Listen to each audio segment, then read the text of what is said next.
Todo triângulo tem 6 informações, a de 3 ângulos internos e 3 lados. Aí eu peguei um triângulo aqui, ó, o primeiro com 3 lados. Não precisa saber dos 3 ângulos.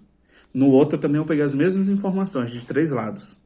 Então lá no primeiro a gente tem 14, 14 e 23 de lado.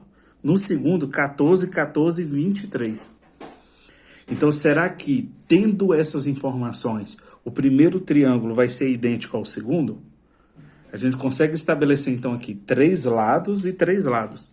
E aí, se esses lados forem congruentes, a gente consegue garantir, ó, a sobreposição do primeiro no segundo.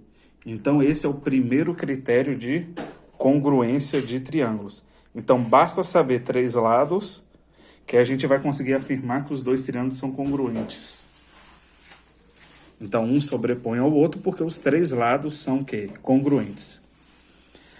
Agora, eu peguei um outro triângulo, que eu tenho um lado de 23, um ângulo aqui, e outro lado ali com 14. Se eu pegar um outro triângulo com essas mesmas informações, um lado, um ângulo e outro lado, o que vai acontecer? O lado 23 e o lado 23. O ângulo aqui, ó, em A é o mesmo ângulo que está em A, e o lado de 14 também vai ter a mesma medida de 14. E aí, então, agora a gente já tem um critério LAU. Lado, ângulo, lado. Existe um ângulo entre 2 lados, existe um ângulo entre 2 lados. Se essas medidas forem as mesmas, a gente consegue pegar o primeiro triângulo e sobrepor no segundo, ó. Se sobrepôs, as medidas também serão o quê? Iguais. Essa medida desse ângulo vai ser igual. Esse ângulo também vai ser igual.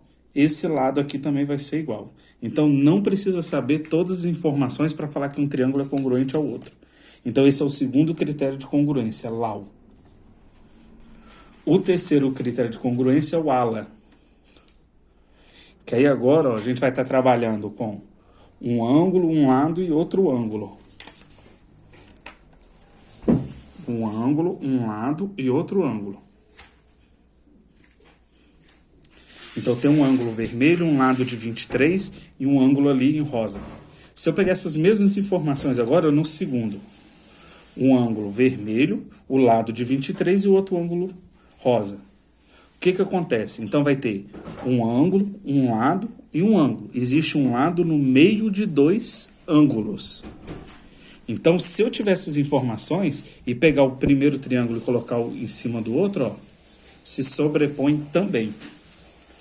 Então, eles vão se sobrepor. Sobrepondo, então, os 2 triângulos são congruentes. E aí, esse lado vai ser congruente, esse outro, e o ângulo lá também vai ser. Então, por isso que eu estou falando que não precisa saber todas as informações. E o último critério que a gente tem é o critério do LAU, que é quando tem um ângulo oposto e um lado. Então, ó, tem esse lado de 23. Existe esse ângulo do lado. Em frente a esse lado, existe um ângulo oposto. Então, é lado, ângulo, ângulo oposto. Se eu pegar essas mesmas informações no segundo, um lado, um ângulo e um ângulo oposto. Então, ó, o que vai acontecer? O primeiro triângulo, ele se sobrepõe ao segundo. E aí, as medidas de um vão ser as mesmas medidas do outro. Então, esse já é o critério LAAU. Esses são os 4 critérios de congruência do triângulo. O LAAU, que é o lado, ângulo, ângulo oposto. O ALA, ângulo, lado, ângulo. O LAU, que é o lado, ângulo, lado. E o triplo L, que é lado, lado, lado.